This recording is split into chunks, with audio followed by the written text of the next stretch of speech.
Alex Duval, who has produced a significant report, Starving Tigray, for the World Peace Organization. I began by asking him and putting it to him that history was repeating itself in Ethiopia.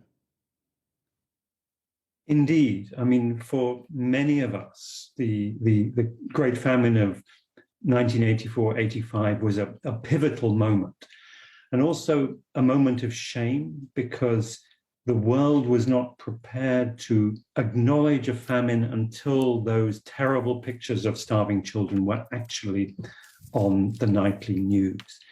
And over the last years, so much has been done to prevent this sort of thing from happening again. We have famine early warning systems. And now what we're seeing is the deliberate use of starvation as a weapon of war. Well, how do we respond? Well, the most immediate response is the humanitarian response. The next thing is a ceasefire. And then we need to expose what is happening. We need to really document this crime because it is a starvation crime. But how do you locate who is driving this? I mean, are their names known? The most egregious violator here is the government of Eritrea. Its troops are all over Tigray. They are systematically ransacking and looting down to the smallest things. In the town of Adwa, we have eyewitnesses who describe how they destroyed a factory. And soldiers went along the main streets, not only breaking open shops, but even breaking open those little boxes that shoe shine boys, where they have their cloths and their polish and their brushes, down to that granularity of an attempt to grind people down to utter poverty. But Eritrea is a country that went through war itself and suffered grievously in that period, and yet now is visiting it on people in Tigray.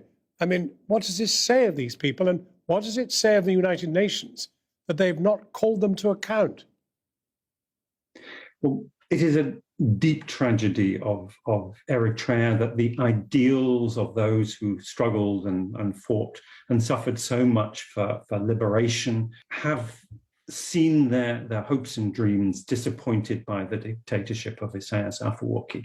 And similarly, in Ethiopia, we see the hopes of combining the progress of the developmental state over the last 30 years, reducing hunger. We have seen those also reduced to ashes. Who is taking a lead on trying to do something about this?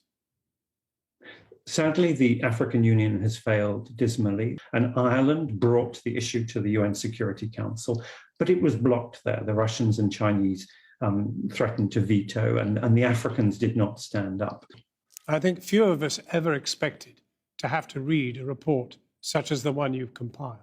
The idea that starvation of masses of people is a weapon of war is surely the sickest testament to where we are in the 21st century.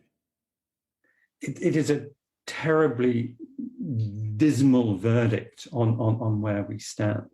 And there have been attempts to raise the profile of this issue of starvation. The UN Security Council 3 years ago passed a resolution in which it said the use of hunger as a weapon of war may be a war crime. And yet the United Nations seems to be unable to act on its own resolution. And I think it is unspeakable if the international community is not able to act to stop this. Alex Duval, I hate to end on a note which is still so uncertain as to what happens in the future, but thank you very much indeed for talking to us. Thank you. Thank you. Well, the Ethiopian embassy told us the facts on the ground are entirely detached from the situation painted in the report, which deliberately ignores the fact that the TPLF callously started the brutal attack on the northern command of the Ethiopian Defense Forces just before the harvest season. It should be made clear that 1.8 million people in Tigray are already living on safety net programs over the last 2 decades. Furthermore, recent events such as the locust infestation, the COVID-19 pandemic, and the TPLF's warmongering have exacerbated the food security situation in the region. In addition, the Eritrean embassy here in London sent us a statement saying they strongly condemn all attempts to besmirch the good name of the Eritrean army and Eritrea itself.